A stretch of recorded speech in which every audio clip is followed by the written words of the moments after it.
La'natlangan go'zallik, ko'z yoshlar shifosi. Dunyoning chekka bir burchagida, odamlar qadami yetmas sirlar maskanida bir qiz yashaydi.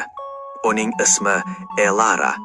U shunchalik go'zal ediki, hatto tongi shabnam ham uning chehrasi oldida xira tortardi. Ammo bu go'zallik ortida dahshatli bir qarg'ish yashiringan. La'natning sharti.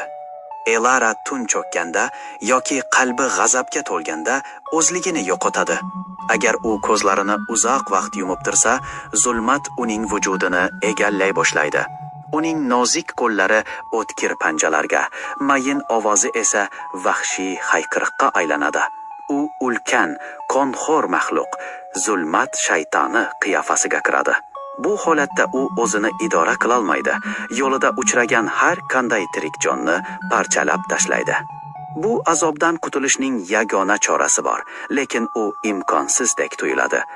Qachonki uni chin dildan sevgan insonning ko'z yoshi bilan Elaraning o'sha inson uchun to'kkan sof muhabbat ko'z yoshlari bir nuqtada birlashsa, la'nat chekinadi.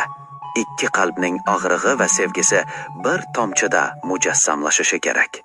Elara butunlay maxluqqa aylanib ketmaslik va insoniy qiyofasini biroz bo'lsa-da uzoqroq saqlab qolish uchun vaqtinchalik doridan foydalanadi.